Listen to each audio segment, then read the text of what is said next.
What's good, everybody? My name is SWCJ, also known as SpadesWolf. We reacting to the Untold story of Lucki. I never listened to Lucki, but I saw Lucki on Bruce Drop Him Off stream one time, and he seemed like a pretty cool dude. He seemed like he was chill. A rapper Juice WRLD called the GOAT, who was childhood friends with Chance the Rapper and almost a part of Chief Keef's Skull Gang. In a bittersweet way, Lucki was nicknamed the Underground King after garnering a diehard fanbase in the underground after failing to reach the heights his Chicago peers reached. But recently, the tides have shifted, and Lucki has been making serious strides towards the mainstream, getting cosigns from rappers like Drake, Future, and even Justin Timberlake, blowing up on TikTok, and is more popular than ever before. Begging the question, who is he, how did he get so popular, and what is it about him that resonates so deeply with his legion of fans? I'm Rashad Fashir, and this is the untold story of Lucki. On May 30th, 1996, Lucki Campbell Jr. was born. Almost from birth, his parents were separated, and they lived very differently, his mom being from the hood and his dad from the suburbs. So he grew up with both parents. Lucki grew up on the west side of Chicago, and as a kid he used to play video games and watch television like the WWE. Music was a huge part of his life as well. His first favorite rapper was 50 Cent, then he became a huge Lil Wayne fan, and in high school he found other music like Future through his mom and became a Chief Keef stan. Like many teenagers, his taste in music influenced his lifestyle as well. Listening to Lil Wayne made him want to wear skinny jeans, and listening to Chief Keef made him try Xan. He thought that was really cool, and as a teen, he was exactly who he wanted to be. He remembers thinking, I remember being 18 looking at myself like, yo, I'm exactly who I want to be. Like I always wanted to be like a teenager on type shit in a weird way. Like, at that age, he already had dreams of rapping. I do not advocate that, bro. If you're a teenager, don't do drugs, bro. I had big dreams of rap since I was a kid. Cause I used to like walk past a mirror, act like mirrors is paparazzi and shit. When I was like, I always wanted to be a rapper. In 7th grade, he wrote his first lyrics, but wasn't confident at the time, so he didn't start rapping. He attended school in the suburbs and wanted to be a football player, playing wide receiver. As a teenager, he was also very early on his social media, starting his Twitter in August of 2011, and was rebellious. On his Twitter, he explained his mom kicked him out, and he was airing out his father. How did you decide that you wanted to start making music? What kind of influenced that? My parents, really. His parents did more than just vaguely influence him though. His dad gave him the courage to begin. My dad kind of told me to start writing. In Lucki's freshman year of high school, he was getting over his student athlete thing, where he played wide receiver. So at the end of Lucki's freshman year in high school, he began rapping, and took it seriously after his close friends started praising him. Back then, rap was just about rhymes and bars, not the beat or autotune, and Lucki managed to stand out. So at 17, in his second year, Lucki dropped out of high school to pursue music. His first name ever was 97, and Pretty Ho Smoking Reggie was his first song ever. In 2012, he changed it to Lucki X, a combination of his first name and the last syllable of the substance Xanax. He had a dollar sign because he was a huge Rocky fan. Under his new name, his first song was Master Plan, and in addition to dropping that song, Lucki was also a part of a rap group called the Outsiders Clique, and featured all over their only album, Outside Activities. Lucki happened to be friends with two kids named Anton and Kevin, who interned at the media company Elevator, who got Lucki's music heard by the higher-ups, which led to Lucki's quote-unquote debut single, Untouchable, being hosted on Elevator, a decently sized platform at the time. He was making moves, and for him to be so young and making that much of a statement was rare. And to many, it seemed like Lucki was headed for success. In 2014, Lucki got more involved in the scene in Chicago. He was very active in person, so early on in his career, he had a lot of connections, allowing him to gain massive exposure right from the jump. He was friends with Chance the Rapper and had a big-time manager. Lucki and Chance the Rapper especially had a strong bond. He described their friendship by saying, how's your relationship with Chance? Because I know you guys got a song together. That's my dog, bro. Like for life, bro. That's my dog. Me and Chance, like I came up with Chance. Right. Me and Chance really like know each other. I know Chance's little brother. Like, okay. I know Chance's father, bro. Mr. Ben. Me and Chance's father has been. Is that his father? Like no, been yo, who says that, bro? Like on a date. When Lucki first started rapping, it was Chief mixed with Chance, and he took a lot of inspiration from Chance. They originally met at a local venue and used to see each other around. One day, what artist really made me want to start rapping was Chance though, because I used to see him rapping like at the library. That's what really made me start writing all the time. That day when he saw Chance at the library do stand-up poetry, he got so inspired, he went back home and immediately started writing music. At the time, Odd Future and A$AP Rocky were a huge influence for Lucki as well. This was when he was first starting to rap, and he had no idea what he was doing, explaining he had no plan and that he'd just go up to the Chicago Public Library, where he saw people like Chance the Rapper and Vic Mensa, and thought if you just knew a lot of people, you get famous, like he saw with his friend Chance. However, at the time, he had no idea why he was seeing success. Later, he realized, really, I was just good at telling stories. Like, that's what it was. I was just good at writing stories, and like, I didn't really even know that at the time, but like people came back, like started telling me about. With the success of so many others around him, Lucki was ready to take over and was willing to work for it. Like I'm coming, like we are really coming. Like we working hard as hell. Like Teasing music with his peers. Like shout out to my big brother Chief Keef from Glow Gang. You know, you already know he just gave me that shot. He just gave me some more fans. I got a song with Chance finna drop soon. That year, he was ready to drop X, his largest project, and was leveling up. I mean, I didn't FaceTime Keith. It's about we just looking at each other like, are you serious? Keith on the phone. We like 17. At one point, the Chief Keef, he said at one point on Instagram that you were on Glow Gang. Did that really happen? Yeah. What? When Lucki met Young Chop, Keef's producer, he fanned out. Before I made Alternative Trap, folks, like we was studying y'all. So Chief Keef and Lucki collaborated as well on an unreleased song. In Why you May say of fanned out, 2016, bro? Lucki dropped X, You just and it gave didn't him go the props. way he wanted. I wanted it to be the breakout. But when it didn't do as well as he thought, and not getting named on Complex's top 50 projects of the year, he became really depressed. Pretty silly because he was so new to rap. See, that's what I'm In talking about, bro. The whole the whole streets and like politics shit, trying to get mixed into rap. Like somebody saying they better than you, or somebody saying like they hit top 10. Like that does not matter at the end of the day, bro. If people feeling your stuff, they gonna feel your stuff forever. But if people just rocking with you because you famous for right now, or you popping for right now, that shit is gonna fade, bro. Hey, what J. Cole said about Lil Pump, once your fans grow up. Hey, July of that year, Lucki got arrested for stealing someone's wallet. In 2015, Lucki made the move from Chicago to LA, and it changed the course of his career. In Chicago, he was associated with and working with traditional rappers, like Chance the Rapper, but in LA, he met rappers making cloud rap. He found his sound musically, and realized he wasn't cloud meant rap? for the traditional hip-hop scene. I was always like I've not never heard that. that type of like in that type of thing. You feel me? It was I didn't really fit into that. So when I got older, I just started like branching off. In LA, he became friends with Playboi Carti and A$AP Rocky, which happened through Ian Connor. You first started linking up with ASAP and all of them. Through like Ian and Cardi type. When Lucki first came to LA, he lived with Carti, and they were pretty close back then. Yeah, Cardi used to So how long ago was this? before okay. Broke Boy came out. Me and Cardi used Wow. to be like Ian and like we call us twins. And They met at A$AP Rocky's mansion, and through Carti, he met A$AP Rocky. me and Cardi was both at Rocky Mansion. Like he had like a party. You know, people be running the cribs down there. I met Rocky through Cardi actually. Lucki met Rocky There comes a time in every creator's life when they say, I've got an idea for a t-shirt. I have an idea. 3 months after A$AP Yams passed away, and when he met Rocky, Rocky told him, And he was like, yeah, bro, Yams put me on your music, bro. I'm like, that crushed me though, cause I never got to meet A$AP Yams. Lucki's actually in the Lamborghini High music video. Yams, I saw you were in the Lamborghini High video. Yeah, How did that kind of all come together? I just woke up at Rocky crib. His relationship with Carti was more than just a friendship though. They collaborated on songs like Saucin', Cardi, yeah, like me and Cardi got a few songs, like hella songs on release. and Carti taught him how to rap on a different style of beats. Like being around Cardi taught me how to rap over trap beats. Remember I used to make music like Chance the Rapper and them kind of like in that lane. Being around Cardi taught me how to rap over like up-tempo beats. He was friends with Carti's friends Uno the Activist and Thousand Banfani as well, and ended up collaborating more with them than he did with Carti. Uno, my brother forever. Yeah, love him now. I need my brother. Everybody, alright with Ian. Yeah, you still cool? Being from Chicago, Lucki also became friends with Cole Bennett before he was famous. They had a music video from 2015 that Nah, was I just heard the wildest thing, bro. Somebody said they paid Cole Bennett, I think like 10,000, and literally he shoots his videos on an iPhone, bro.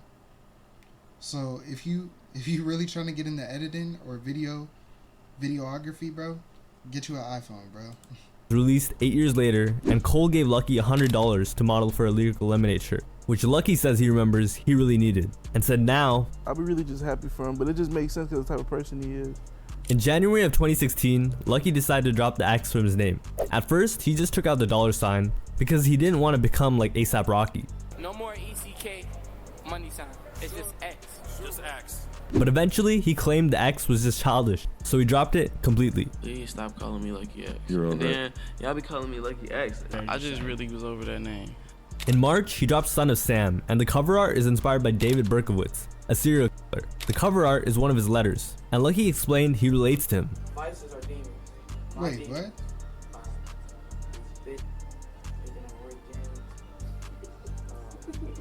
Fast life, like drugs, you know, that's my little best. Little did he know, the worst didn't was to really come. understand that, Lucky's but dreadful I relationship don't with know how substances he was no longer saw figurative inspiration like he from portrayed in his some art. serial It killer. was real, and in 2016, it almost destroyed his career. Lucky had originally Some terrible big homies. I was just with them. I popped this down. I just remember feeling so free. I was just overboard. I was like, it's fun. But by the time Lucky was getting into his late teens, he had started to develop a serious Xanax addiction. I was a tweaker, bro. When he was rapping, It sounds like you're off the Xans in your music. It is often about being on the Xans in your music. and said he used to do 6 bars a day. Dang. I used to really pop like 6 bars, you know what I'm saying, every day type. While he was doing this, he had a lot of industry That's like the connections people I hear and that hype smoke around his like music. 8 blunts For a day, example, bro. How you do that? Pharrell used to tweet my music. Like, Scott Venner was my first manager. Pharrell Williams and Justin Timberlake would tweet Lucky's music, but his drug use was messing that all up. Oh, so did that f your music career up? Hell, relationships up. Like, Sometimes he couldn't even tell what was real. when I wake up for real again, I realized that I was just dreaming. I realized that like, oh, I was just. He was too comfortable at that age. I was getting like decent money for shows in Chicago. I'm just lit. I was kind of comfortable. And took everything he had been given so graciously for granted. I was really spoiled coming into this. Yeah. You feel me? Okay. Scott Venner, the man that put Chief Keef and Chance on, was Lucky's first manager.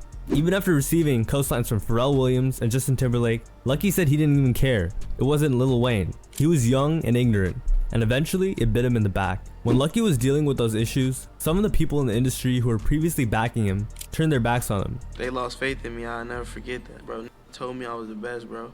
They told me I was the best, but they lost faith in me, bro. Tried to blackball me, bro. It sounds like betrayal, and it was, but it was partly Lucky's fault. He had no idea how to act. I used to come to like sessions about like and just be up and not even know it was a problem. Everyone was mad, But they used to be so irritated. They used to keep calling me back. They know I was young. but they thought he'd grow up eventually. But when I turned 19 and I was still doing it, people thought it was like, oh, he's not coming around.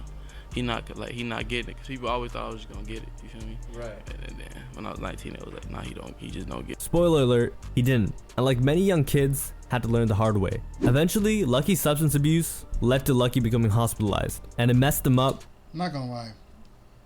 Whenever I see somebody that has substance abuse or a drug problem, or they get addicted to something, and then you go back and the root problem is their mother and their father split up, or they wasn't always around their mother and their father, or they didn't have a mother and a father figure at the same time. That shit is saddening, bro.